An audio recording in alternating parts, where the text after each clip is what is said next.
A couple more minutes for Siobhan, or? Okay, and then mark them in.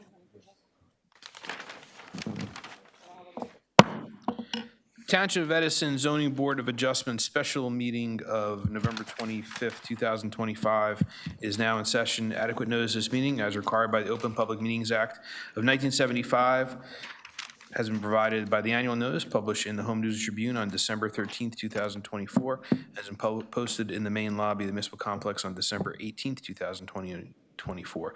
Please join me in the pledge of allegiance to the flag, and please remain standing for a moment of silence. To the flag of the United States of America, and to the republic for which it stands, one nation, under God, indivisible, with liberty and justice for all. Please remain standing for a moment of silence in memory of Ron Cucciaro, who was the planning board attorney for the township.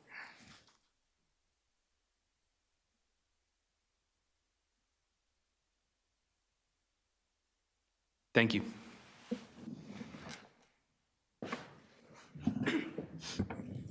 Madam Secretary, roll call, please. Mr. O'Bara? Here. Mr. Bignell? Here. Ms. Shaw? Here. Mr. Ayotte? Here. Mr. Cerrito? Here. Mr. Patel? Here. Mr. Schneider? Here. Mr. DeVay? Here.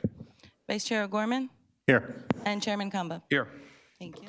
Madam Secretary, minutes for consideration.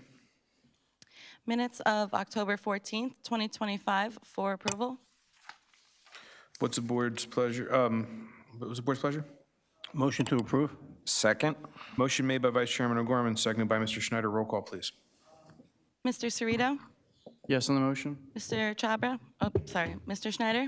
Yes to the motion. Mr. Patel? Yes on the motion. Mr. DeVay? Don't want to vote on minutes? Okay.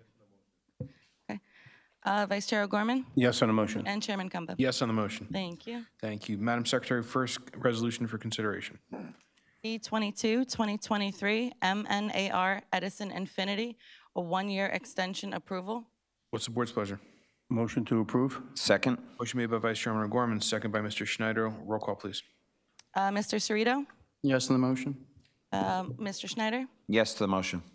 Mr. O'Gorman? Yes on the motion. And Chairman Kumba. Yes on the motion. Thank you. Next resolution. E38-2023 Chinoy Construction for approval. What's the board's pleasure? Motion to approve. Second. Motion made by Vice Chairman O'Gorman, seconded by Mr. Schneider. Roll call, please. Mr. Cerrito? Yes on the motion. Mr. Schneider? Yes on the motion. Mr. Patel? Yes on the motion. Vice Chair O'Gorman? Yes on the motion. And Chairman Kumba. Yes on the motion. Next resolution, please. C31-2024 Big Fish 1918 LLC for approval. What's the board's pleasure? Motion to approve. Second. Motion made by Vice Chairman O'Gorman, seconded by Mr. Schneider. Roll call, please. Mr. Cerrito? Yes on the motion. Mr. Schneider? Yes on the motion. Vice Chair O'Gorman? Yes on the motion. And Chairman Kumba. Yes on the motion. Next resolution, please. C22-2025 Nanashwar Savante for approval. What's the board's pleasure? Motion to approve. Second. Motion made by Vice Chairman O'Gorman, seconded by Mr. Schneider. Roll call, please. Mr. Cerrito? Yes on the motion. Mr. Schneider? Yes on the motion. Mr. Patel? Yes on the motion. Vice Chair O'Gorman? Yes on the motion. And Chairman Kumba. Yes on the motion. Thank you, Madam Secretary. We have a few announcements for this evening. Case. There's one more. Oh, one more. I apologize. Thank you. That's why you guys are on board. Final resolution for approval. Z26-2025 Sailesh Patel for approval. What's the board's pleasure? Motion to approve. Second. Motion made by Vice Chairman O'Gorman, seconded by Mr. Schneider. Roll call, please. Mr. Cerrito? Yes on the motion. Mr. Schneider? Yes on the motion. Mr. Patel? Yes on the motion. Vice Chair O'Gorman? Yes on the motion. And Chairman Kumba. Motion. Thank you. Thank you, Madam Secretary. A few announcements. Case Z32, 2024, Sachin Patel at 167 Morris Avenue. This case has been withdrawn. Case Z13, 2025, Lake Home Renovations LLC at 17J Jean Place has been carried to December 16th, 2025. If you're here for this case, it's Z13, 2025.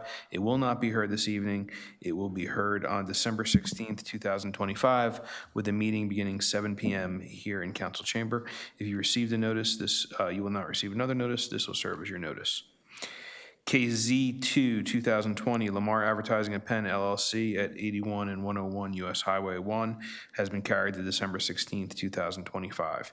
If you're here for this case, Z2, 2020, it will not be heard this evening. It will be heard on December 16th, 2025, with a meeting beginning at 7 p.m. here in council chambers. Good evening, ladies and gentlemen. This is a special meeting of the Township of Edison Zoning Board of Adjustment. The board is composed of Edison Township residents appointed by the Municipal Council who volunteer their time in service to the board. Municipal land use law requires that members successfully complete a land use training course administered by the New Jersey Department of Community Affairs. This board also holds in-house training conducted by our board professionals. The zoning board abides by the provision of municipal land use law in addition to our board's bylaws. The zoning board is a quasi-judicial land use board, which differs from the township planning board. Under the municipal land use law, board members are required to be impartial and are not allowed to discuss any case prior to being considered at a hearing. All applicants will have the opportunity to present their case before the board, along with the opportunity for board members and board professionals to question the applicant and their witnesses. At the conclusion of the applicant's presentation of their case, the case will open to the public. Residents within 200 feet of the subject property will be heard, followed by residents from outside of 200 feet. All residents will be sworn in. They'll provide their name and address, and they'll be given 6 minutes to comment on the application being considered without the opportunity for rebuttal. Residents may ask questions of the applicant's professionals, and board professionals. The board requests that these questions are asked prior to any commentary being made on the application. Once commentary begins, the resident's timer will begin. The applicant will be allowed the opportunity for cross-examination of their witnesses. Under the law, the chair is allowed to stop any commentary which is repetitive or an attempt to filibuster the board. Further, the chair is allowed to stop any commentary that is irrelevant to the case or prohibited from the board's consideration. Once public portion is closed, all public comments are ended unless new testimony is presented by the applicant. Following the closure of the public portion, the applicant will have the right of summation on their application. Following summation, the case will go to the board for decision. This procedure has been followed by the board and is similar to procedures followed by boards of adjustment statewide. The municipal land use law requires the board to engage in a balancing act and is not required to strictly apply township ordinances, zoning plan, or master plan. As a board of adjustment, variances are granted when appropriately necessary, following all legal considerations. As has been the case with prior boards, this board will see where we're at if we are still in session around 10:30 p.m. I ask that all applicants, professionals, and residents show respect to each other and be civil throughout all proceedings. I ask that you withhold applause, booing, or interrupting of anyone while they are speaking. The chair will not tolerate any outbursts by applicants, professionals, or the public. Further, since most cases are being recorded by a court reporter, I ask that speakers do not speak over one another. Madam Secretary, first case on the agenda, please. Case number Z27, 2025, Barak Saran at 4 Brandywine Court. Applicant is seeking bulk and D-use variances for the addition to the existing single-family dwelling. The following standards have not been met. Max FAR required is 37%, proposed is 40%. Max lot coverage by building required is 20%, proposed is 26%. Affected property is located in the RB zone, designated as block number 343, lot number 5 on the Edison Township tax map. All noticing paperwork is in order. Hello, Mr. Sankaran. Would you raise your right hand? Do you solemnly swear or affirm to tell the whole truth, nothing but the truth so help you God? I do. You can bring that microphone closer. And state your full name for the record. Okay, Mr. Sankaran, if you could please tell the board what you'd like to do and why you'd like to do it. You could also just bring the microphone closer to you.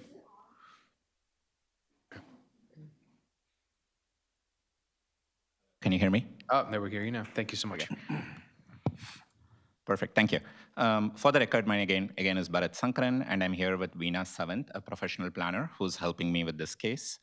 My family and I have lived in 4 Brandywine Court for about 6 years. In fact, funnily enough, we actually moved into our house the same day, 6 years ago.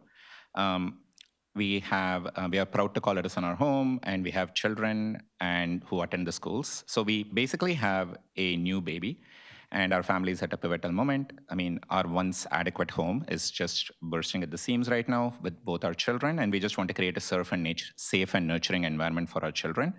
So basically, we're at a crossroads, either move to a larger house elsewhere or stay over here. That's why I'm asking for your permission to build a second-floor addition that will help our growing family be accommodated very carefully. To accommodate the second story, we are seeking a very minor variance for about 0.03 or 3% in floor area ratio. And also the property currently has a lot coverage of 26%. And to be transparent, this is how the house was built back in 1985. We are not looking to expand the footprint. We are looking to only add a, area above the first floor. So in conclusion, we are looking for a very specific solution for our growing family. Simply asking to update an older home to meet the needs for our family and bring it, into the aesthetics of the neighborhood. I'm happy to answer any questions you may have, or also happy to have Veena, who's a professional planner, answer some of your more questions. Does the board have any questions for Mr. Sankaran? Is there a basement? I do have a basement. Are you doing anything to the basement? No, the basement is, I'm not touching anything on the basement at all. All right, thank you. Any other questions? Can we just, Okay, we'll let the record reflect that Mr. Chhabra has arrived. Okay, so you can call your planner? Of course.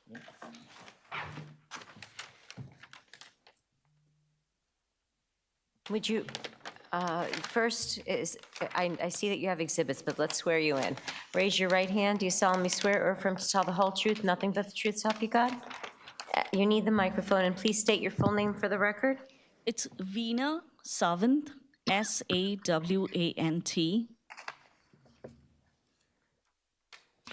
If you could please provide the board with a summary of your background and qualifications. Sure. I'm a licensed professional planner in the state of New Jersey. I am certified nationally by the American Institute of Certified Planners. I hold a bachelor's degree in architecture from Bombay University, India, and a dual master's in urban planning and policy making from NYU.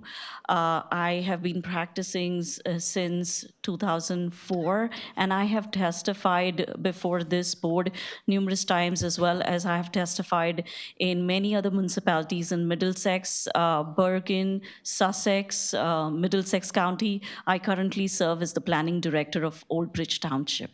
And your license is current and good standing? Yes, Okay, we'll accept it you. is. Please proceed. Thank you so much. Thank you.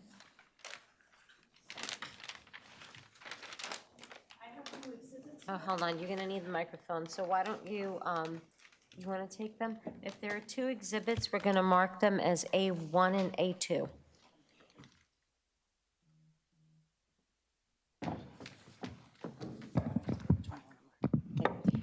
A1 consists of photo 1 and photo 2. A2 is gonna consist of photo 3 and photo 4.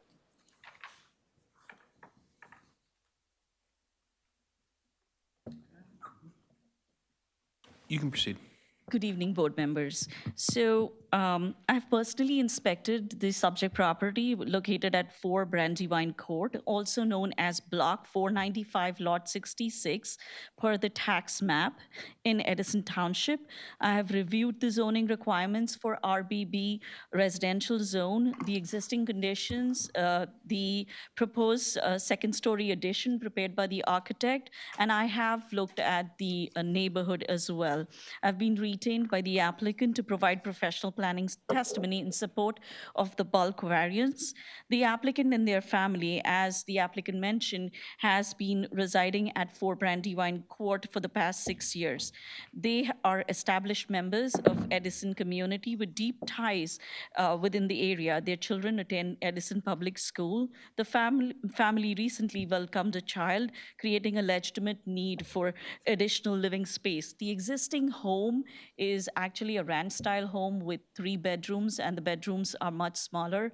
The existing home is roughly 2,400 square feet, including a garage. So you can imagine it's a very small, compact house in an area where most of the homes are 2-story. I have a couple of exhibits, and I'll go into detail with the photos because there is a photo exhibit that shows the square footage of other homes in the neighborhood as well as on the same side of the street. There are only 2 homes that are ranch style. One is 4 Brandywine Court, where the applicant lives, as well as there is one more ranch-style home on Roxy Avenue in close proximity. But these are the only 2 homes that are ranch-style. The family rather than relocating from the community they love, the applicant chooses to invest in their existing home by proposing a second-story addition. The lot area is 10,200 square feet. And the existing home, like I said, is a single-family ranch with an attached garage. It is important for the board to understand the existing conditions. The existing dwelling is a ranch with 3 bedrooms and has a building coverage of 23.5%. Actually, I think in the notice and the application, it was mentioned that it's 26%, but that's incorrect. The actual building coverage is 0.35 because the home is 2,400 square feet. That translates into not 26, but 23.5. RBB zone allows for a maximum building coverage of 20%, which means it allows the home's building footprint to be 2,040 square feet. This represents a pre-existing non-conformity. The dwelling was constructed almost 3 decades ago and has existed prior to the applicant buying the home. The applicant is not proposing to expand the building footprint. The existing 2,400 square feet of building coverage will remain unchanged. The proposed addition is entirely vertical, adding a second story above the existing first floor footprint to create additional larger bedrooms and a separate office space. The applicant seeks relief from floor area ratios, so the RBB zone requires an floor area ratio of 0.37. The proposed FAR is 0.40, which also translates into 326 square feet excess of what is allowed by the RBB zone. That is the only new variance that is sought. We are not exasperating, or we are not in fact asking for any other bulk variance. We comply with all the front yard, the rear yard, and the side yard setback requirements of the zone. Under the statutory requirements, the board may grant a floor area ratio variance depending on the positive and the negative criteria. So that variance can be granted without substantial detriment to the public good, and if there are special reasons to grant the deviation. And the negative criteria, the variance will not substantially impair the intent and the purpose of the zone plan and the zoning ordinance. First, I'll cover the special reasons. The deviation that is requested is modest in nature. So the requested variance is actually for only 0.03. In the context of residential variances, this is a minor deviation that allows the applicant to create functional, necessary living space without dramatically altering the character and the intensity of development on the site. Preservation of footprint, I think this is a real critical factor, that we're not changing the building coverage. We're building vertical, which is, to me, sound planning rather than expanding and increasing impervious coverage or even getting into the required yards. Like I said before, we comply with the setback requirements. We also have tried our best to create an addition that gels with the neighborhood character. A vertical expansion of existing residential structures is generally recognized as sound planning approach in established neighborhood. It allows families to adapt their homes to changing needs without consuming additional land or creating sprawl. The purpose of the addition is to accommodate a growing family. The additional floor area will provide necessary space for the applicant's children and also an office space for the owners to work. Post-pandemic, many of the professionals work from home at least 2 to 3 days a week. With younger kids at home, it becomes very challenging to work without having a separate office area. The proposed addition has been designed to maintain the architectural compatibility of the existing dwelling in terms of the design, the materials that are used, and also the established character of the neighborhood. The completed structure will present a well-designed, cohesive, single-family home that is indistinguishable from other conforming residences in the area. The other homes within the block are all two-story homes. Like I said before, there are only 2 ranches within the entire block, which comprises of at least 50 homes. One ranch-style home is on Roxy, and the other one is the applicant's home.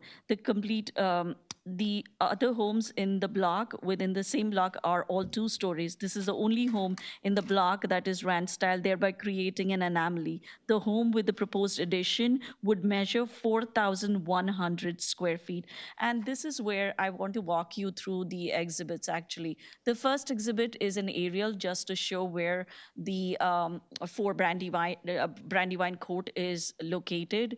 The second exhibit, actually, what I did is I didn't go through all 50 homes to come up with the floor area, but I picked and chose some homes to give you an idea and a scale of how the homes in the neighborhood are. And you will notice that most of the homes are between 4,000 square feet to 4,600 square feet. On the same street on Brandywine, there is a home that is 4,600 square feet, and all of those homes are 2-story additions. So a 4,100 square feet home, including the addition, is not completely out of character. It is well within that range of existing homes in the neighborhood. Now, the negative criteria, the proposed variance will not substantially impair the intent and the purpose of the zone plan and the zoning ordinance. The vertical addition will not adversely affect neighboring properties. Specifically, the setbacks are being maintained. The second-story windows are positioned such that they're very typical of residential homes, giving privacy. No excessive shadowing is cast. No visual obstruction is caused because all the homes are similar 2-story additions there. No environmental impacts, as we are not changing the impervious coverage. We are not increasing the footprint. The lawn space or the open space for that home remains intact. The proposed addition presents no issues related to public health, safety, welfare. This structure is well designed and constructed in full compliance with the Uniform Construction Code.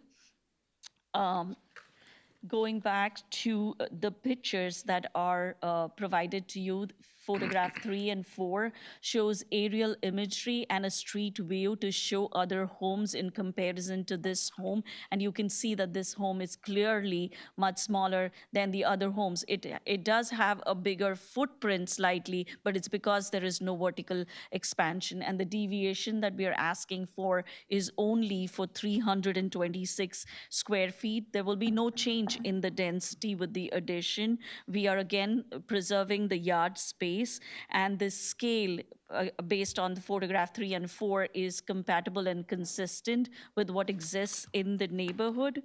So I believe that the benefits of the proposal clearly outweigh any negative impacts.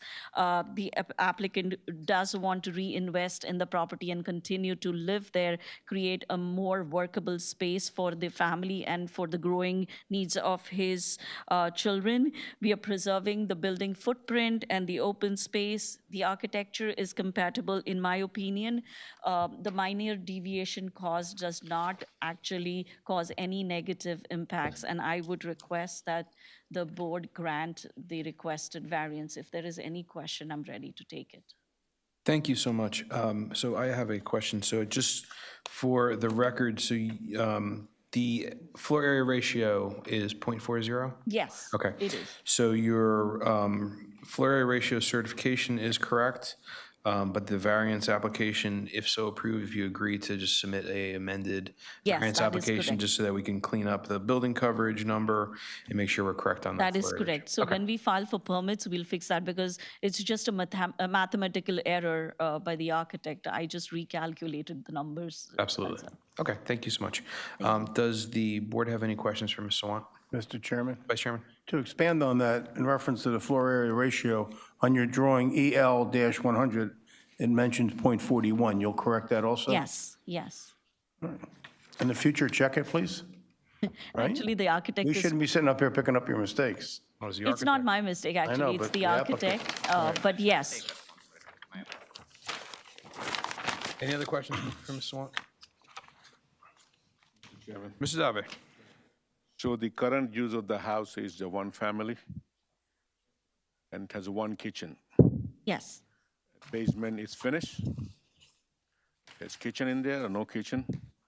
And second floor, are you adding another kitchen? And attic has an access. Mr. Sankarian, if you just bring the microphone closer to you. Thank you so much, sir. The attic has an access through the ladder, I mean, I have to use a ladder to go up, like, but it's, there's no permanent ladder there. there is no No permanent. permanent stair, and no intent to finish that either. No, it's really small, like, it's, you can't finish it. Thank you, Mr. Chairman. Thank you very much. Any other questions? Seeing none? Thank you very much. Thank you. Okay. That's your case, sir? Okay, all right, so we will now go out to the public. Anyone within 200 feet of subject site wanting to be heard. If you're within 200 feet, you received a notice via certified mail. Seeing none, we'll go outside of 200 feet of subject site. Anyone from outside of 200 feet wanting to be heard, please approach. Seeing none, can I get a motion to close the public portion? Motion to close public portion. Second. Motion made by Vice Chairman Gorman, second by Mr. Patel. All in favor signify by saying aye. Aye. Opposed, nay. The ayes have it. Public portion is now closed, and I'll go to the board. Mr. Chairman, Mr. Dave. I make a motion to approve this application. The applicant has met all the negative and positive criteria. The site is particularly suited for this intended use and will match the neighborhood character of two-story homes in the neighborhood. The use is not detriment to the public good or public safety. This motion will incorporate all of the testimony of the applicant, attorney, planners, engineers, and members of the board, as well as it incorporate all of the conditions now as testified. So you will not add any more kitchen, but just the one kitchen in the house. And I'll just add that they will submit a amended variance application. Okay. Motion made by Mr. Dave, Second. second by Mr. Patel. Roll call, please. Mr. Chabra? Yes to the motion. Mr. Cerrito? Yes on the motion. Oh, Mr. wait, hold on. Mr. Chopra came in the middle of it, so he can't vote on this one. Okay, Sorry. that's okay. Mr. Cerrito, you said yes? Mr. Schneider? Yes on the motion. Mr. Patel? Yes on the motion. Mr. DeVay? Yes to the motion. Vice Chair O'Gorman? Yes on the motion. And Chairman Cumbo? Yes on the motion. Unanimous approval. Thank you. Congratulations. Thank you very Thank much. you so much. Have a happy Thanksgiving. Happy Thanksgiving to everybody. Madam Secretary, next case on the agenda, please. Case number Z19, 2025, Jessica Lasky, at 286 Central Ave. Applicant is seeking preliminary and final site plan approval for the second portion of her approval. Use variance portion was previously approved in 2023, now as a bifurcated application. Affected property is located in the RB zone, designated as block number 101, lot number 11.01 on the Edison Township tax map. All notice and paperwork is in order. Good evening. Good evening, you hear me? Yes. My name is Brian Miranda, the attorney for the applicant. If you could just be on the microphone. There we Yeah, go. it works in and out. Thank you. My name is Brian Miranda, attorney for the applicant, Jessica Lasky, who's seated to my right. We have two professionals with us today in support of the application, Mr. Robert Hernandez and Mr. Leslie Walker, Mr. Walker is right behind us, who will be speaking on behalf of the application. Okay. Okay. Mr. Walker, if you can just grab a microphone to be sworn.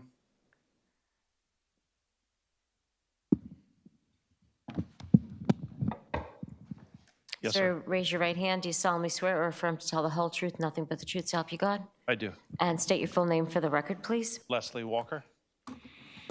And Mr. Walker, you've appeared before this board prior. If you could just please give us the benefit of your summary of your background qualifications. Of course. I have a bachelor's and master's degree from Rutgers University in civil engineering. I am the president. I've been practicing land development for 25 years. I am licensed in New Jersey and several other states, all in good standing. I am the president of Meridian Engineering and have been for the last 7 years. This is the plan that we put together several years ago, and I've been here many times and glad to be back. We'll accept you. You may proceed. Thank you.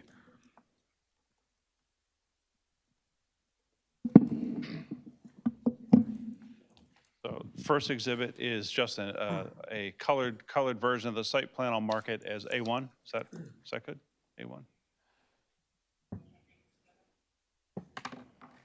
It's just a colored version of the site plan, just to show kind of context as to where we're located. We are on the north is down on the page. We're on the south side of Central Avenue, located mid-block between Plainfield and Stony Brook West. There is the existing surrounding neighborhood is a mix of single and multifamily. Just right next door to us, you'll probably remember a couple of years ago, Fox and Fox had an apartment building approved. That is immediately next door on our east. And this is the subject property right here.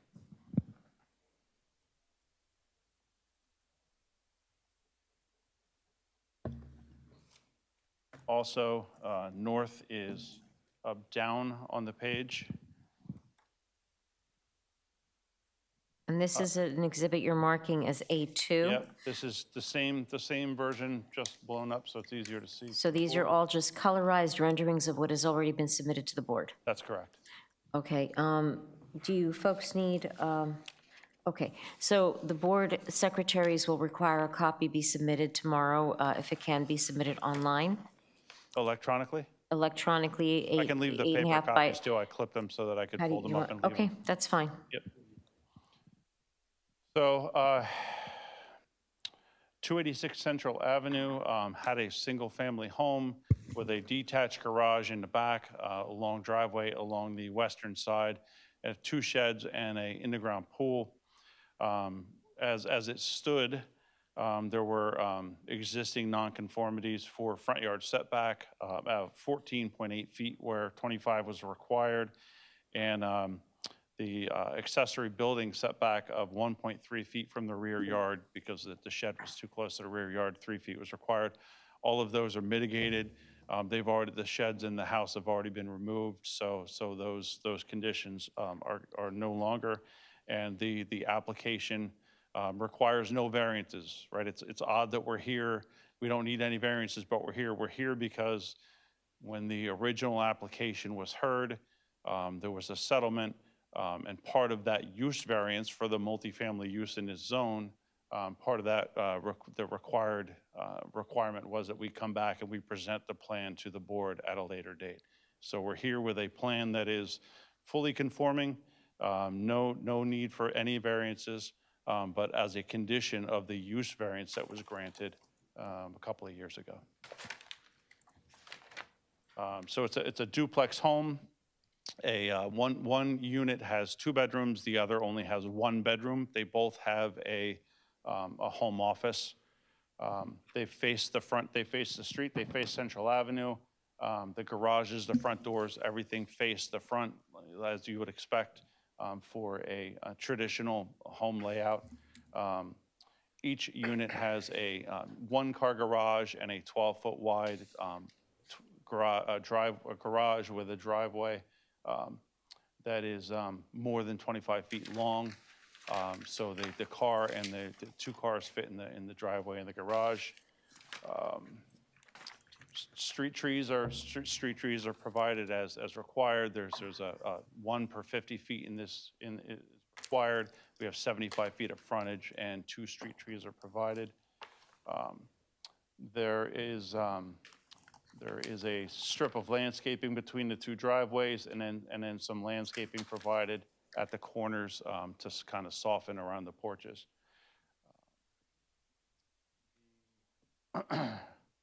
Both have a rear porch down to a small landing, a fenced-in rear yard. The fence where we're showing it kind of comes about 1/3 of the way up from the back of the house, and then continues on. There's an existing fence that runs around the back. We're going to continue that fence up into about 1/3 of the way up on the house. What that does is provides a place for trash cans to be stored behind a fence, and for the air conditioning units will also be behind that fence, so screened from public view.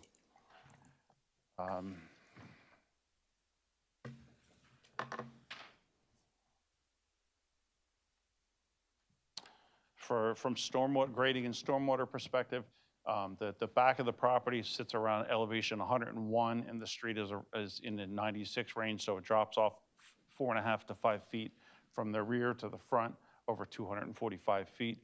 So the water drains towards the street. The roof leaders will be picked up and directed out to the curb, and then the rear yard will continue to kind of follow along the sides of the property as it does today, and gentle swales will be provided to encourage water to go to the street and not to go onto the adjacent properties. No stormwater management, no dry wells or anything like that. Well, it wouldn't be required anyway, but we didn't have to do any stormwater management because with the removal of the pool, the garage, the driveway, we actually reduced the impervious on the site by 3,000 square feet. So it's better from a stormwater perspective. And really, that's all we really have. It's really simple. Okay. Does the board have any questions for Mr. Walker? We do have letters from Mr. Yep. Bignell and from Delaware Raritan Engineering. That's where I was going next. I wanted to go to my board first, and then we'll. Okay. Okay, all right. So we'll start with Delaware Raritan Engineering report. Mr. O'Barrow.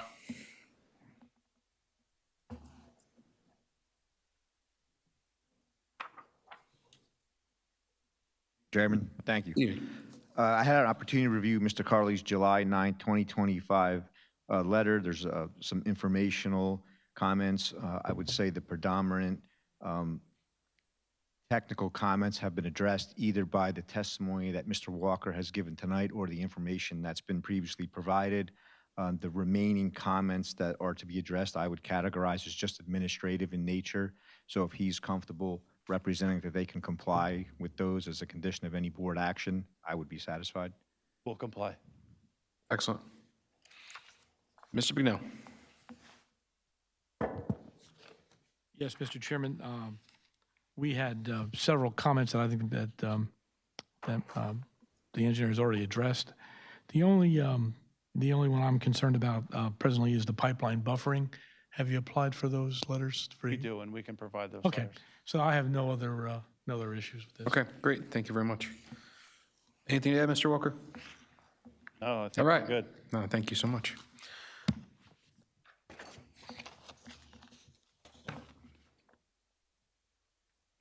Counsel? Robert Hernandez. Next up is Robert Hernandez, our architect.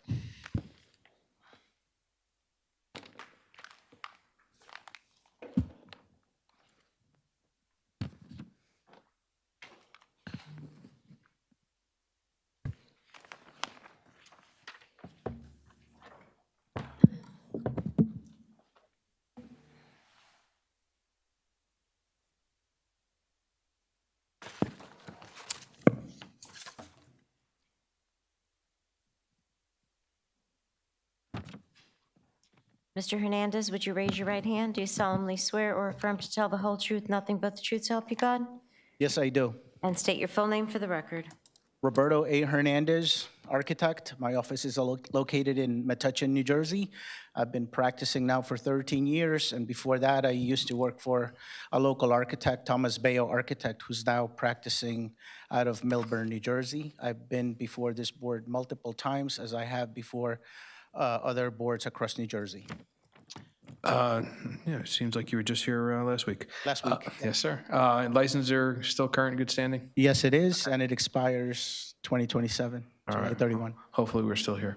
Thank you. You may proceed. Thank you. Thank you. I just want to describe the building. So I'm the architect who assisted Jessica Lasky with the proposed duplex home at 286 Central Avenue, Edison, New Jersey. The scope of work in connection with the duplex home is to design identical units except for the second floor, where the space directly above the family room on the left unit, it's a double height space, while on the right side, we have a bedroom over the family room. And that is because on one unit, we're supposed to have only a one-bedroom unit, and on the right side, a two-bedroom unit. As the engineer said, each unit has a work-from-home office. That is quite a need nowadays.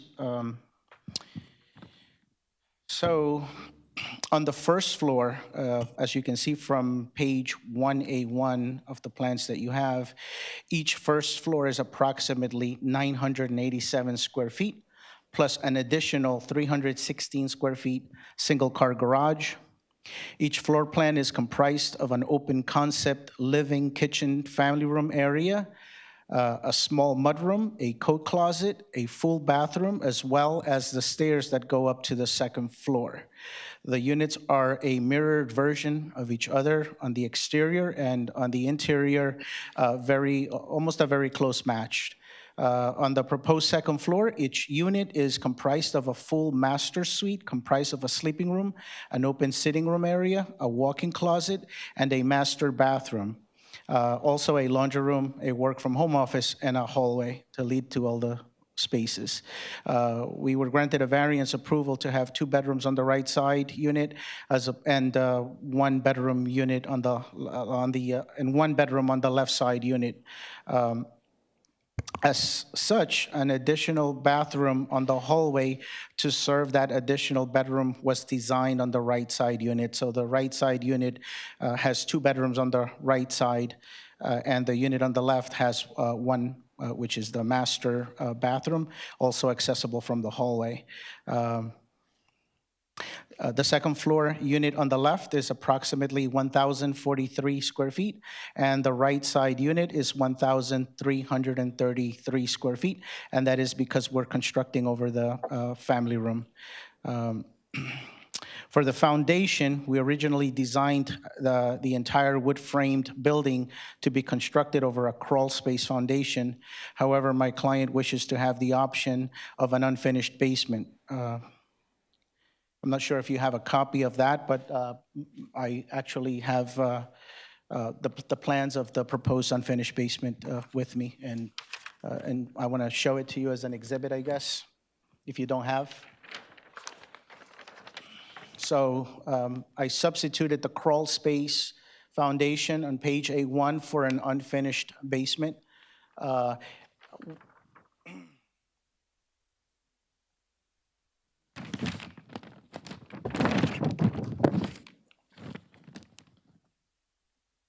So the unfinished basement allows us to have basically the HVAC unit and the water heater, which were initially drawn on as part of the first floor. By having the HVAC unit in the basement to service the first floor, we no longer have to have a soffit running across one side of the unit or across across the front to back length of the house, because now the HVAC unit would service from the floor through the floor grills. The second unit would go. The second unit for each unit would be on the attic, and it would be servicing each second floor. So overall, we would have a total of 4 AC condensers. The attic will remain. The attic is proposed as unfinished, and for both units. And although I don't have, I haven't shown pull-down stairs on my plans, I just noticed that today. We intend to put a pull-down stairs on the hallway of each of the townhome units. Both attic spaces will be uninhabitable with the ductwork that feeds the second floor, probably in the middle of the layout of the attic. As far as the exterior goes, each unit has a covered front and rear porch to provide shelter from the elements. The same concept was followed for the garage door, so we have a small roof over each of the garage doors. The garage doors are front-facing. The front elevation has recessed elements which create everything but a flat facade, so it should look very interesting. I didn't produce a 3-dimensional for this project, but basically we have the garage wall being at the most front, and then we started recessing everything back, like the front porch and then the actual front wall of the house where the living room is.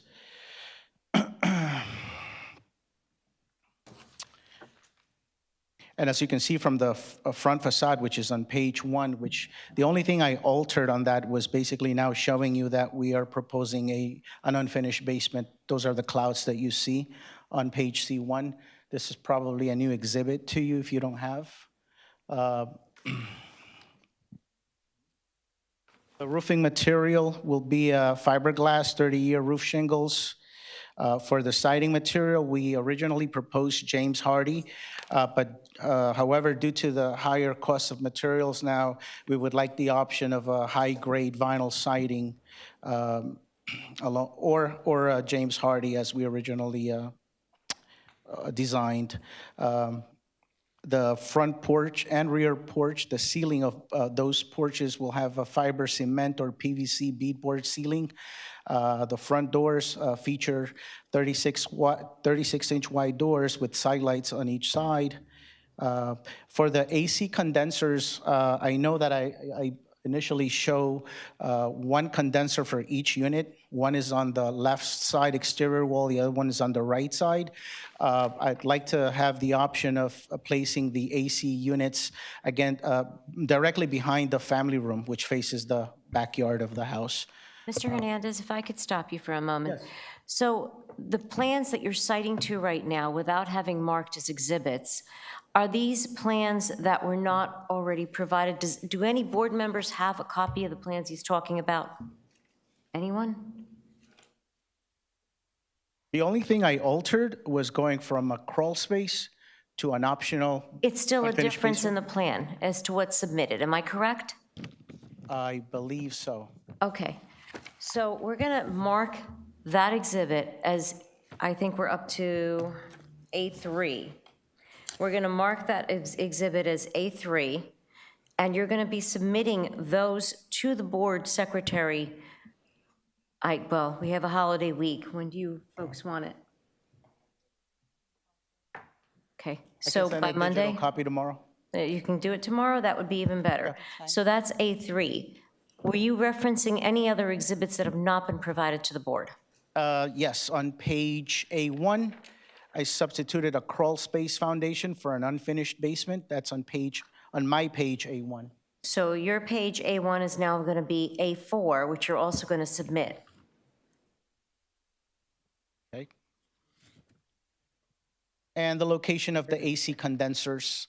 I want to have the option of putting those condensers directly behind each family room on the first floor. The family rooms face the rear yard.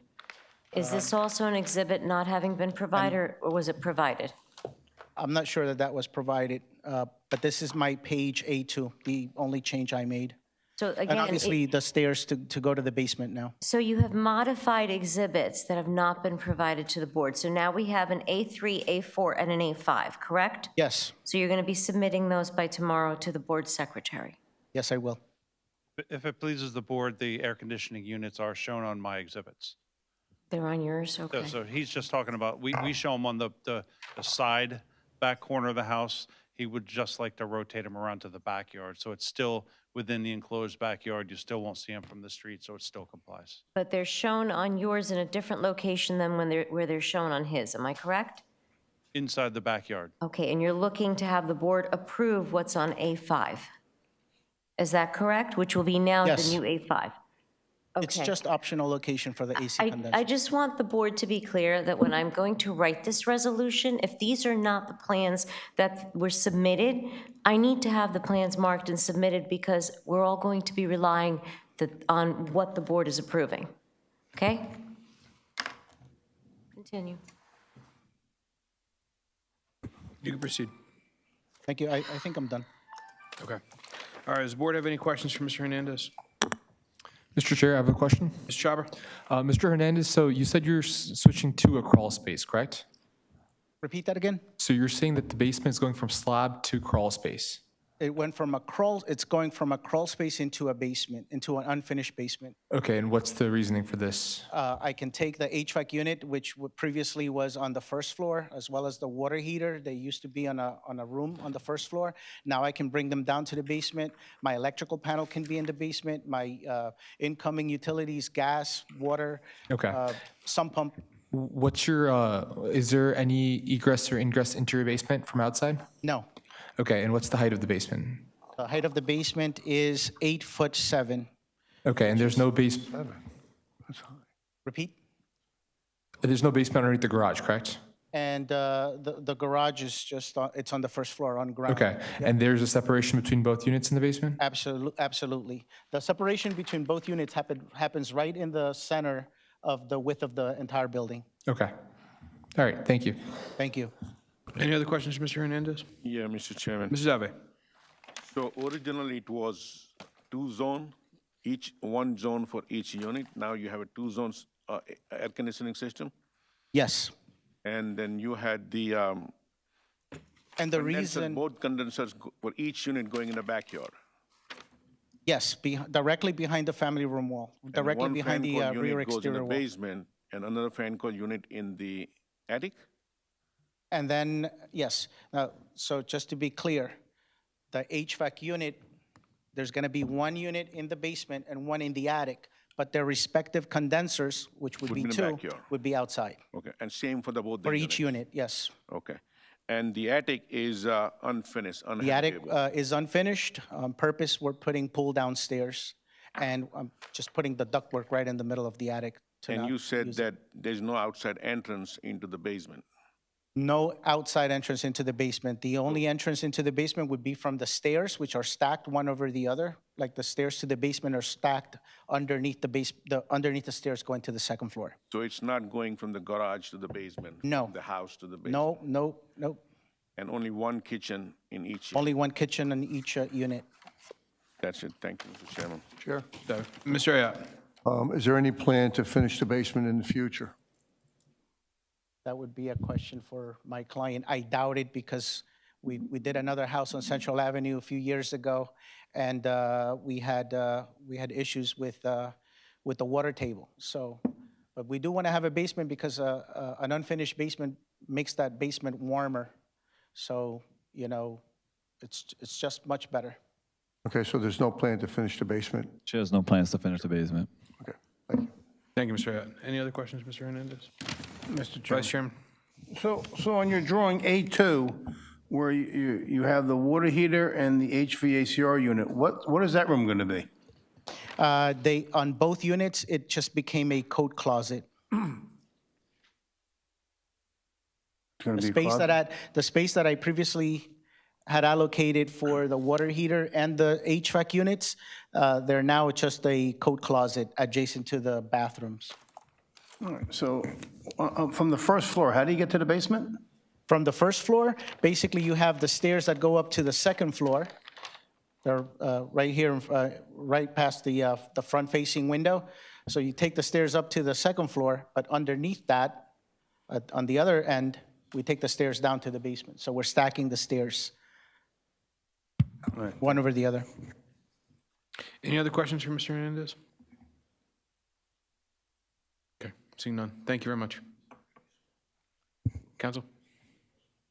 Nothing further to add. Okay, so we'll now go out to the public. Anyone within 200 feet of subject site wanting to be heard, please approach. If you're within 200 feet of subject site, you received a notice via certified mail.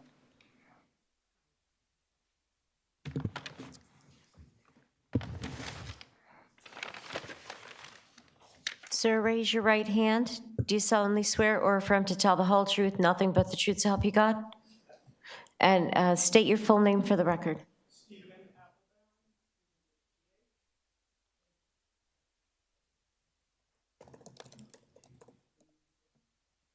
Whoever's There we go. transcribing. Okay, it. yeah. Thank you, Mr. Walker. thank You can just you. repeat that, sir. Just repeat your Yeah. name and spell it. Stephen with a PH, Applebaum, Appelbaum. And your address, please, sir. 37 Giggleswick Way, Edison. Okay. If you could proceed, you'll have 6 minutes. Okay. I am by profession a forensic photographer, civil evidence photographer, and I've done a lot of work on legal cases, plaintiff and defense. My question is the absence of the ingress and egress compliant with the code? If there's somebody down there, whether the basement is finished or not, a service person or an installer or somebody, is there another way out other than that one stairway? The basement is unfinished. On the first floor, we have two means out of of each unit. There's a rear porch, and there's a French door from the family room out to the yard, to the rear yard, and we have the front door to lead out. Now, I think that maybe the reason why they ask whether we had another way into the basement from outside is because I don't design them, because sometimes it could imply that this basement could be rented in the future. That door would allow for someone to think that way. And so I don't design doors that go from outside into the basement. That's the reason why. My concern, and I haven't seen the plans, is that if there are service people down there, and even if the owner chooses not to do anything over the period of time that, is it your house, that she owns the house, that kids might be playing down there, somebody may set up a train set or something, that there's still a possibility that it could be a fire trap. I'm sure that my client, if we have to design a Bilco door and an egress from the rear, I'm pretty sure that as a condition for approval, we would do that. Although, Mr. Chair, yeah, it's not requirement by the code, by the International Residential Code. It's not required. No, sir. About even if it's not required, thinking ahead. If they make if it was to be made a living space, which it is not, then they would have to have a means of But egress. there'll still but be people down there working. Could be, yes. Okay. But it has to follow, and it does, it complies with the IRC, International Residential Code. Okay. I've done enough cases involving that situation that came up in my mind. So the board Yes. can deal with that. Good question, good question. Or as an option, that the owner would agree in the contract or whatever, that if in fact they turn that into a living space, then possibly they would create an egress. That's my job, to keep an eye on it so it doesn't turn into it. Okay, I'm thank the you. zoning officer for Edison Township, so I'm well aware of what you're... Yeah, okay, And the best in the state, may I add. I just don't want to have to go there one day for work. Let's put it that way. Thank you very much. Thank you very much. Thank you. Thank you. Anyone else within 200 feet of the subject site want to be heard, ma'am?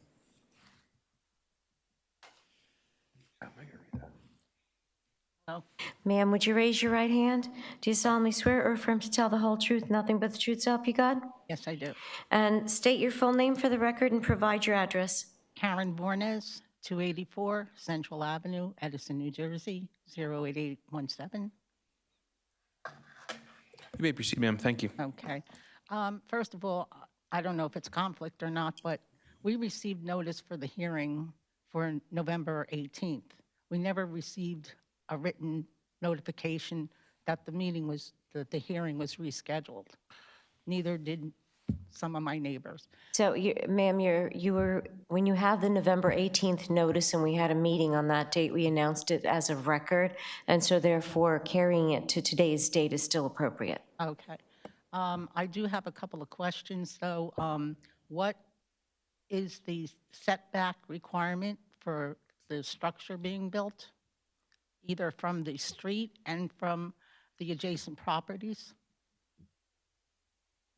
Mr. Ayotte? What was the question, I'm sorry? Setback? 25 feet for the front yard, 30 feet Jim. for the rear yard. 25 feet from the front yard setback, 30 feet for the rear, 6-foot minimum side yard setback, 12-foot, 18-foot combined for the two side yards. Okay. So Because 25-foot I can't front yard setback. imagine, you know, in my mind, I thought they were going to make two dwellings like front and back, but being that they're going to be side by side, it's hard for me to imagine how that will fit on the size of the property, the width of the property. But another question I had too was, is there a requirement for sidewalks and curbing? There is engineering requirements that they have to be fulfilled. The applicant is aware of that, yes. We are installing sidewalk across the entire frontage. Say it again, I'm sorry? We are installing sidewalk across the entire frontage, and it'll continue from the Fox and Fox development. The next property over has Good. sidewalk. We're continuing down. Okay, that's all I really wanted to know. Thank you. Thank you very much. Anyone else within 200 feet of subject site wanting to be heard, please approach. Anyone from outside 200 feet of subject site wanting to be heard, please approach. Last call. Seeing none, can I get a motion to close the public portion? Motion to close public portion? Second. Motion made by Mr. Schneider, second by Mr. Patel. All in favor signify by saying aye. Aye. Opposed, nay. The ayes have it. Public portion is now closed, and I'll go to the board. Mr. Chairman, Mr. Dave. I make a motion to approve this application. It is not detriment to the neighborhood. It enhances the neighborhood, not out of character with the neighborhood.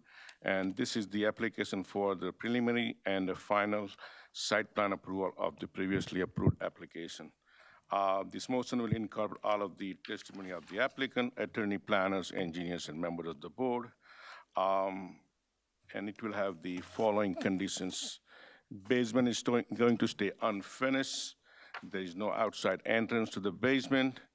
The applicant has no intent to finish the basement or add any kitchen. And the condensers would be on the back of the property. And the attic is going to stay uninhabitable. Second. Motion made by Mr. Dave, second by Mr. Patel. Roll call, please. Mr. Chabra? Yes to the motion. Mr. Cerrito? Yes on the motion. Mr. Schneider? Yes on the motion. Mr. Patel? Yes on the motion. Mr. DeVay? Yes on the motion. Vice Chair Gorman? Yes on the motion. And Chairman Gumbo.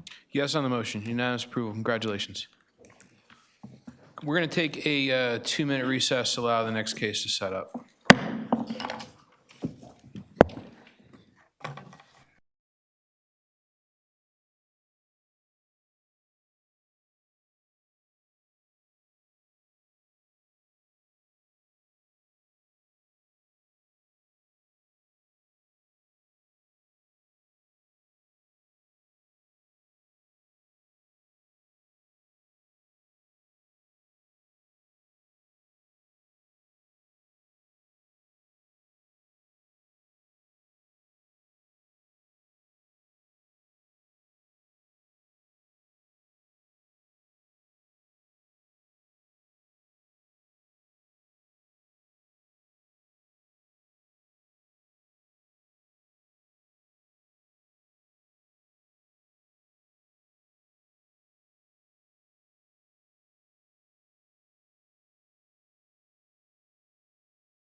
Board will return to session. Madam Secretary, next case on the agenda, please. Case number Z25, 2025, Vivian Priera at 1651 Woodland Ave. Applicant is seeking to construct a 14,346 square foot single-family home. The following standards have not been met. Maximum building coverage required is 10%, proposed is 15.3%. Maximum impervious coverage required is 25%, proposed is 27.1%. Minimum side yard setback, both required is 50 feet, proposed is 40 feet. Max FAR required is 15%, proposed is 28%. Affected property is located in the RAA zone, designated as block number 415, lot number 4.36 on the Edison Township tax map. All noticing paperwork is in order. Good evening, council. Good evening, Benjamin Wine of Prime Tuvel and Misselli on behalf of the applicant Vivian Pereira. That was such a great intro, I think I can rest my case at this point. Jokes aside, the application before you this evening is for a single-family residence, as was indicated on the record, and ultimately what we're proposing here this evening does carry with it 4 variances. And being a single-family residence, this would be, this is correctly cited before your board as no site plan approval is required, and therefore jurisdictions with the Zoning Board of Adjustment. The variances that we are seeking here this evening are for the floor area ratio being greater than permitted, where 0.15 is permitted and 0.28 is proposed.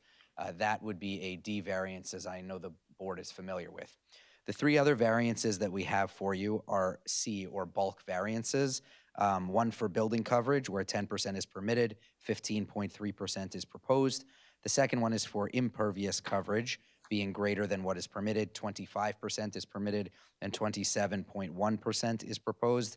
And then finally, the combined side yard setback, where 50 feet is required, 40 feet is proposed. I do want to note as well, as this did come up, the individual side yard setback requirement is 20 feet per side. We do meet that requirement at 20 feet on either side, but there's a combined requirement of 10 feet more than that. So that would be where we are proposing 40 feet and 50 feet is required.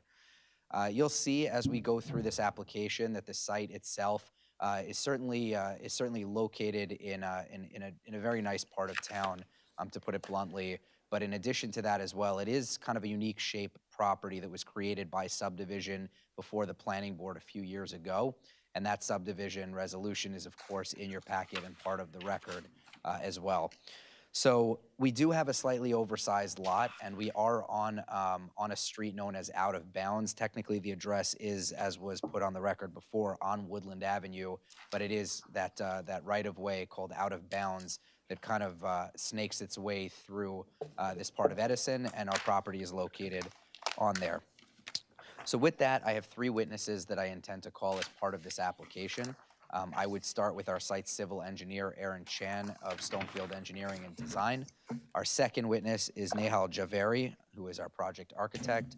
And then finally, our professional planner, TJ Ricky, will sum up with the variance relief and the justifications for that relief. I do just lastly, before I proceed with my first witness, want to make sure on the record that the notice is in order and has been marked into evidence already. Michelle. Ms. Ruggiero, Yes. yes. Perfect. All right, so with that, unless there's any questions for me, Chairman, I'm happy to call up my first witness. You can proceed. Thank you. Sir, raise your right hand. Do you solemnly swear or affirm to tell the whole truth, nothing but the truth, so help you God? I do. And state your full name for the record. Of course. My name is Aaron Chan. Last name is spelled C-H-A-N. And Chan, Mr. Chan, if you could please provide the board with the summary of your background qualifications. Absolutely. I graduated with a bachelor's in civil engineering from the College of New Jersey. I've been practicing in the field for the last 12 years. I'm a licensed professional engineer in the state of New Jersey. My license is in good standing. I'm also a certified municipal engineer by the NJSME. I've been accepted into 50 land use boards across the state and provided expert engineering testimony at each of these. I also been in front of the Edison Planning Board. Okay, well, we'll accept you. You may proceed. Thank you.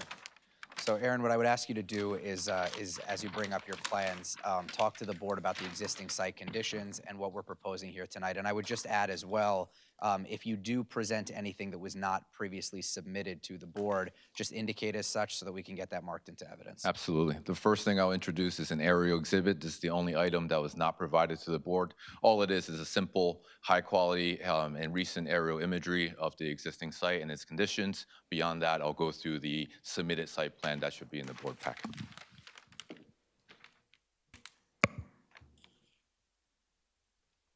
Ms. Shaw, would you like to mark that aerial as A1? That would be aerial exhibit A1, and then if you could make sure that the board secretaries have that exhibit submitted tomorrow, I guess. Certainly.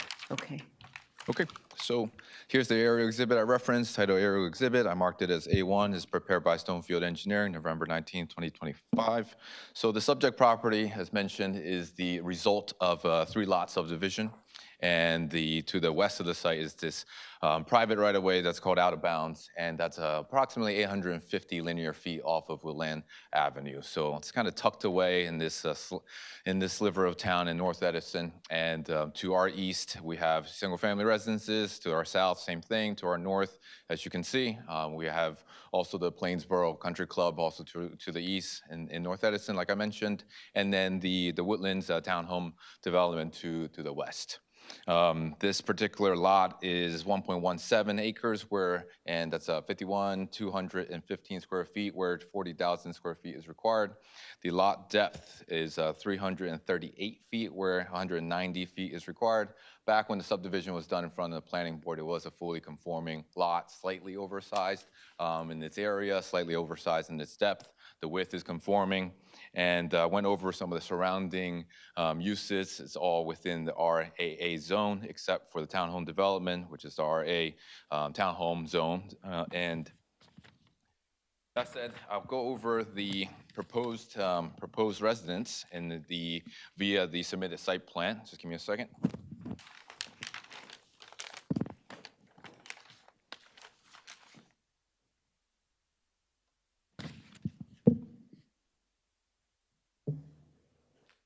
And Aaron, if you could just confirm the date on these plans as well, so we confirm that the board is looking at the latest.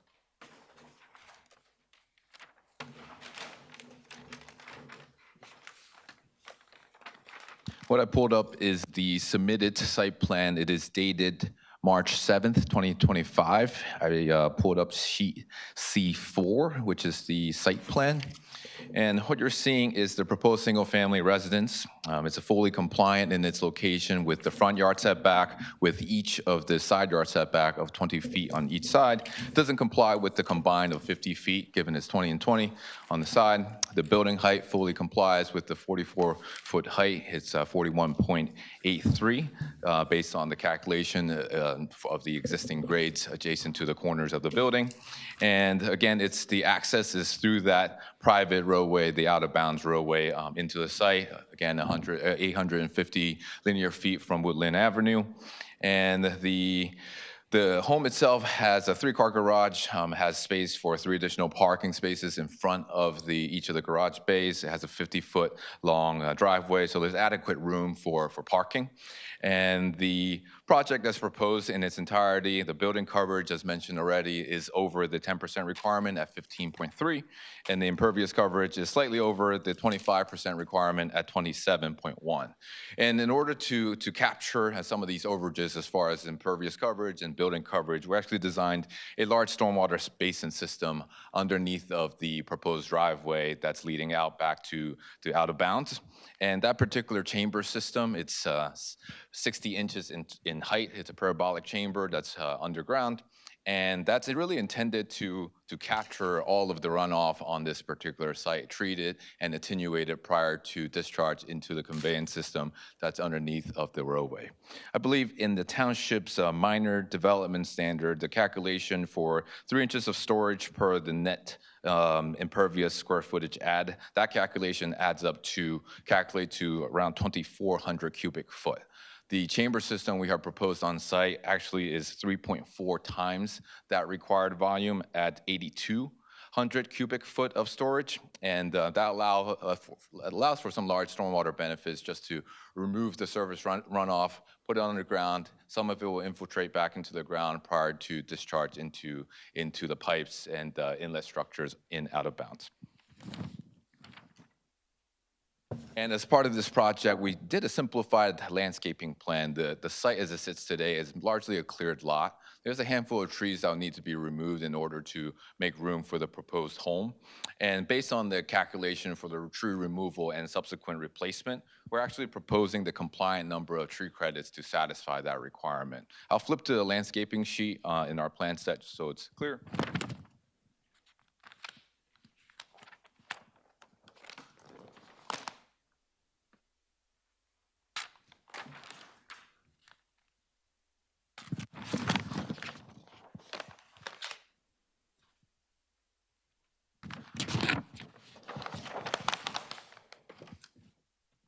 I flipped to sheet C10, which is the landscaping plan.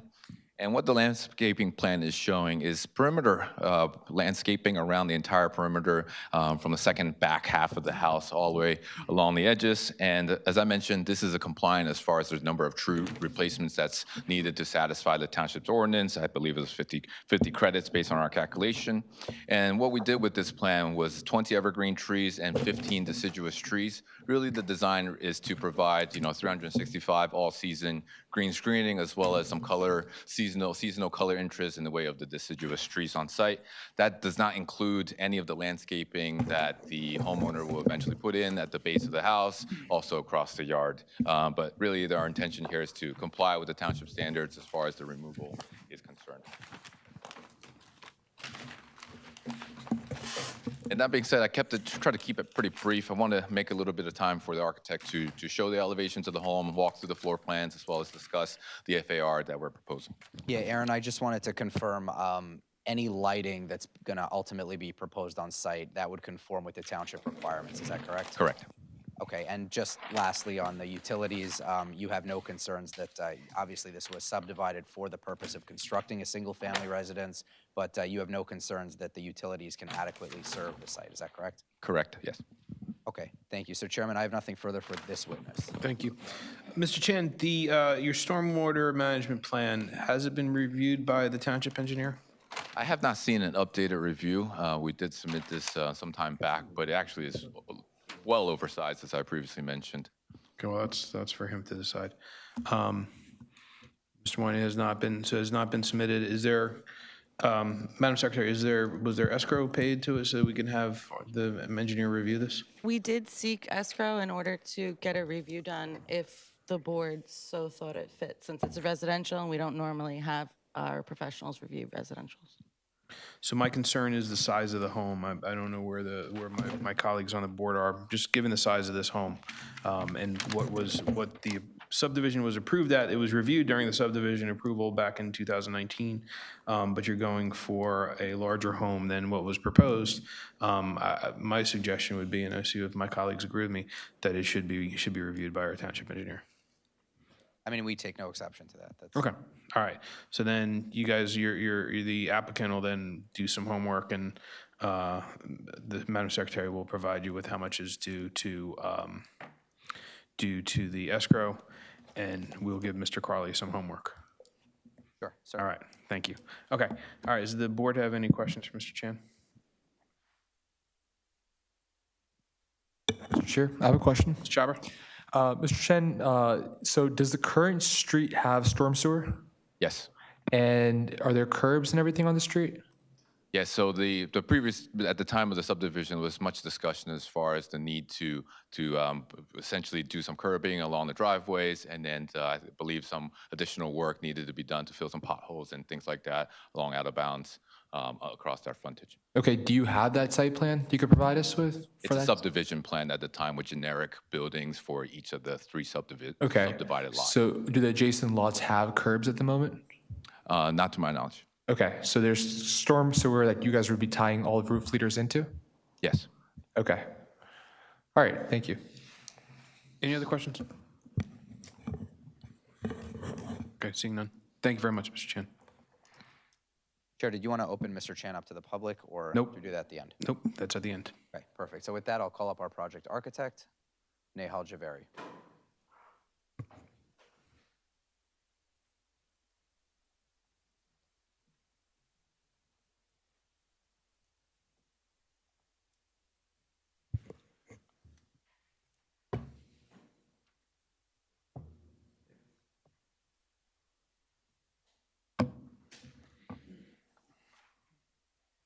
Neil, if you can take the microphone, and I believe the secretary will swear you in. Or Michelle will swear you in. Javeri, would you raise your right hand? Do you solemnly swear or affirm to tell the whole truth, nothing but the truth, so help you God? I do. And state your full name for the record, please. My first name is Nehal, Nehal. Last name is Zaveri, Jhaveri. Sir, you have appeared before this board prior. If you could please give us a summary of your background and qualifications. Yes, sir. I have appeared in front of this board earlier. I did my master's in urban design, bachelor's in architecture. I hold license in state of New Jersey, Pennsylvania, and a few other states. I have been practicing architecture since 2009, and my license is in good standing. Your license current in good standing? Yes, sir. Great, thank you so much. You may proceed. Thank you. Chair. So Nehal, if you can please walk the board through, similarly to what Mr. Chan did, through your plans and your proposal for the proposed residence, and if you can indicate if there's anything that's going to be presented to the board that was not previously submitted, we will have that marked as well. Absolutely. Thank you. So this house, two-story French chateau-inspired house, has a full basement, pretty much about 5,800 square feet or so. We have, excluding the garage, it's about 13,400 square feet, roughly about that is the total square footage of both the floors. You have 6 bedrooms, 8 bathrooms, and 3 half bath throughout the house. We have primarily on the first floor, what we have is an swimming pool. That's an enclosed swimming pool, indoor swimming pool. We have fitness area, fitness room on the first floor, and we have their home office area, other than primarily most of the other functions that most of the other regular houses would have, just like dining area, family, great room. They have a prayer room also. That's on the first floor. And we have 3-car garage also in the front of the house.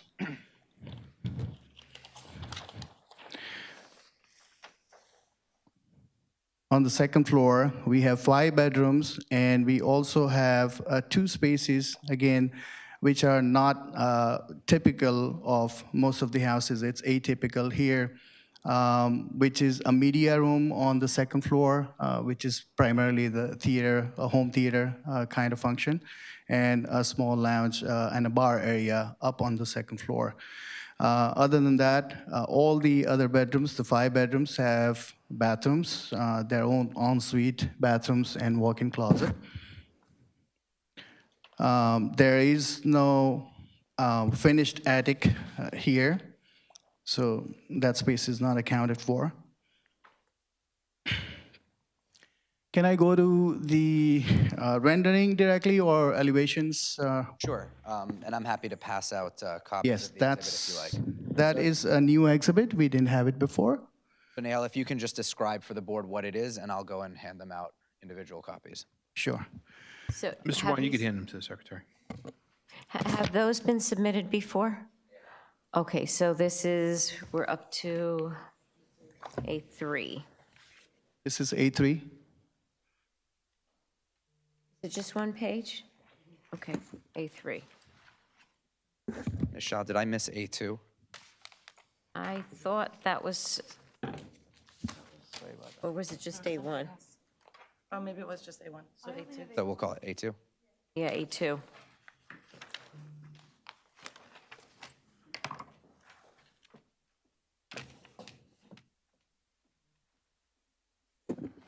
All right, so Mr. Javeri, you can go ahead and describe for the board what the exhibit is that you're showing. Sure. This is primarily a front view rendering from the main street. You can see the house sitting farther back, and it has a motor court in front of it. And you have 2 wings on either side of it, and the front entry, which is depicted with an arch here, which has a balcony on top. And the front entry, it's a little elaborate, which enters from both sides, and you can go into the house. Right in the middle is the main door. To the left is the garage, 3-car garages that we have. We have a couple of balconies that you can see up here on the left side, on the right side also.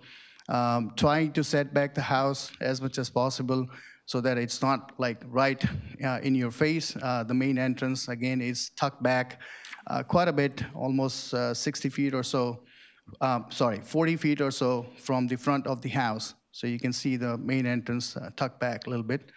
You have the bedrooms here, you have bedroom and the office here. Pretty much the facade is going to be stone facade.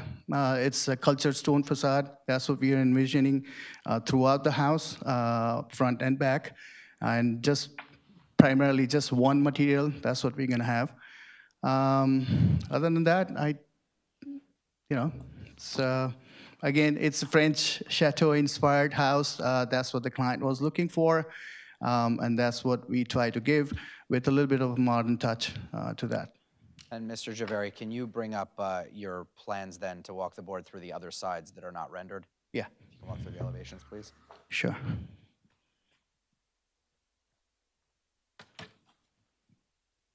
And again, just to confirm for the record, these are part of the submission set that the board should have. Is that correct? These are. Okay. These are.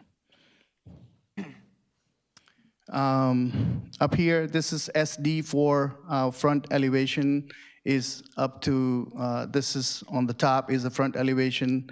The rear elevation is at the bottom. Again, front elevation, I already described to you what is going on there. As far as the back elevation is concerned, it is pretty much the mimic of the front elevation reverse in the back, where you have the two wings coming out, and then the main great hall, a great room, is recessed further back, creating a courtyard. Just the way we have the motor court in the front, we have a courtyard in the back, giving somewhat of a privacy to the neighbors as well as to this house, so that they can conduct whatever their outdoor activities right in this area. Again, you can see it's primarily everything is stone here, stone veneer. That's what we assume that should be used here and will be used. To the left here, again, you can see it's the indoor swimming pool area. Up here is the media room, which is going to have a little taller ceiling and all that. That's why it's kept on the second floor up here. Going to SD5. Those are the side elevations.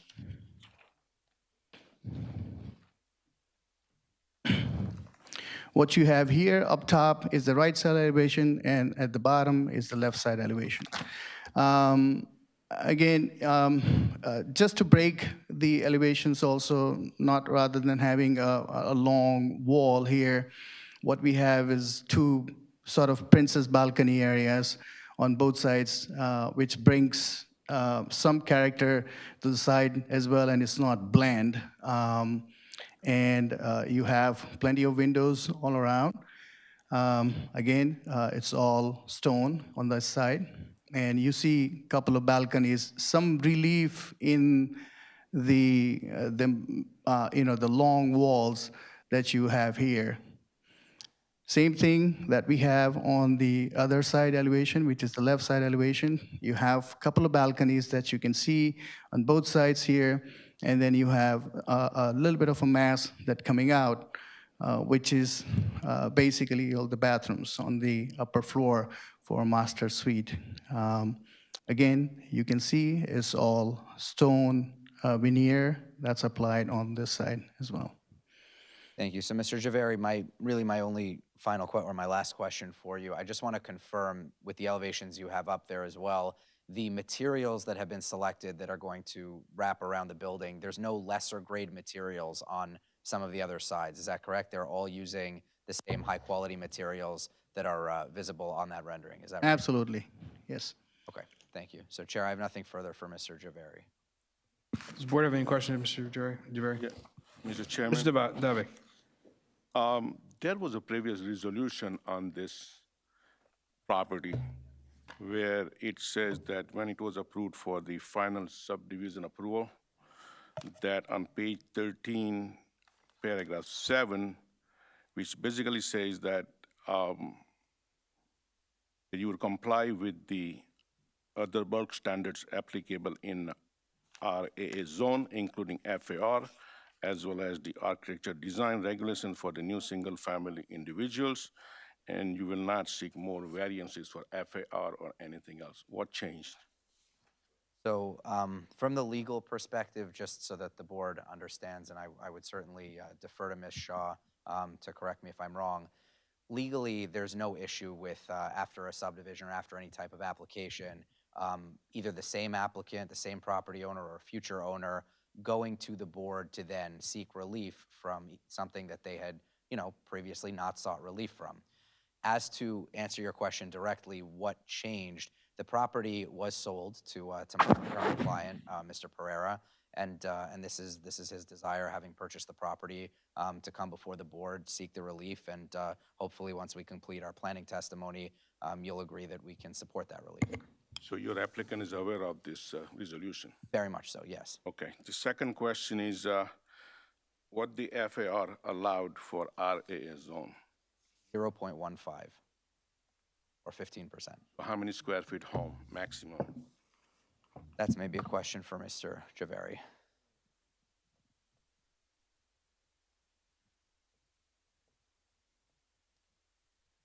What's allowed is roughly about 7,800 square feet or so. Okay, and what are you proposing? 14,346 square feet. So that's a double than FAR permits, correct? FAR is, yes, 15%, and we are at 28%. Guys have any intent to bring it down to make a code compliant? I mean, this is the application. I'm not going to say that we wouldn't consider it based on comments from the board, but this is how we proposed the application initially and what my client was looking to. If you have the intent, what are you going to bring it down to? I can't speak. That might be a question for the architect, or I'd have to speak to my client. All right, we need to know. So, again, almost 2,000 square feet of space is geared towards the media room and the indoor swimming pool. Those are the two primary things that are a little, it's out of the norm. Number of bedrooms, bathrooms, and all that, of course, that's their need. Certainly, you can. But as far as the square footage is concerned, I'll have to consult with my client. If they are okay to give up certain areas and relocate somewhere else, or have an open swimming pool, for instance, not covered, that is a possibility that we have to look into. Unfortunately, I'm not able to answer it right now, that what can we cut it down to. But yes, if you need to, according to board's suggestions, we'll be open to the ideas. Mr. Chairman, this house simply for the size of the lot, simply too big. You're asking for double the FAR. Double the FAR. So you guys need to come up with something else. So that's my opinion, Mr. Chairman. No, I can definitely hear you. Again, fortunately, this is really a very nice area. And there are some of the houses that are even bigger, or in terms of FAR in the area, adjacent houses. And there are some modest houses, and all of them are really nice houses there. So that is something, when our client was looking to purchase this land, that's what they looked at it too, not necessarily just the paperwork before. And that intrigued them to have their dream fulfilled and wishes that this is the area that could support. And of course, all the legalities aside, that was their criteria. So I just wanted to mention this is nothing out of the ordinary, I would say, just for the entire neighborhood. It kind of fits well within the neighborhood also, the way we see it. All right, Mr. Chairman. Any other questions for the architect? Vice Chairman. Mr. Chairman, the basement, is there an outside entrance into the finished basement? No, there is no outside. What's going to be in the finished basement? You got any bedrooms down there? We don't have any bedrooms in the basement. What we have right now, what we have shown is something, again, they were looking for is sauna and a bathroom. And everything else is going to be pretty much all the entertainment area, whatever they want to do later on. Thank you. Yeah. Any other questions? No kitchen either. Thank you. Any other questions? Okay, all right, thank you. Thank you. Chairman, could I ask for a brief recess? Sure, how long you need? Let's go, does 10 minutes work? Not brief, but 5 minutes work? 5 minutes works, thank you.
board return to session?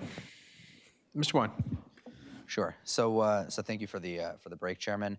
There weren't a lot of comments, but definitely a couple comments. First of all, I know you would like us to work with your engineer to determine from a stormwater perspective that our analysis is actually accurate and sufficient. So that's one. The second thing is I think Mr. Dave obviously was concerned about the overall floor area ratio of the building. So if it pleases the board, we'd like the opportunity to take a month and be able to look at both of those things, work with your engineer specifically, and also work with our team as to the overall project. And if anything new will be submitted, we would obviously do so 10 days in advance.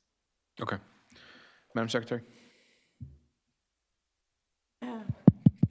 Our December agenda is maxed out full at this point in time, and our January dates we did just receive approval on, but we're not sure what kind of quorum we'll have. So I would advise, if acceptable, February 17th would be our earliest.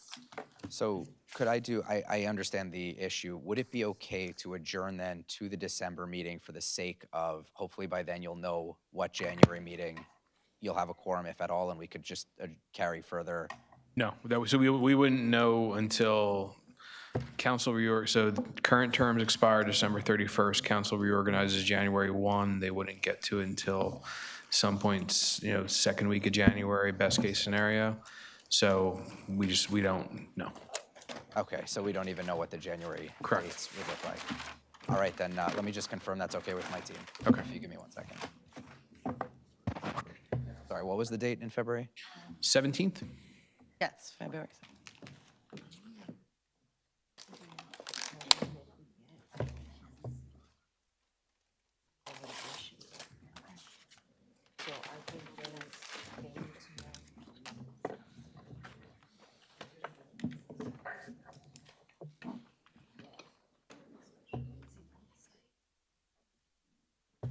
Okay, February 17th works. That's fine. Okay, all right. So for anyone here present, for anyone listening at home, this case will continue on February 17th, 2026, with the meeting beginning at 7 p.m. here in council chambers.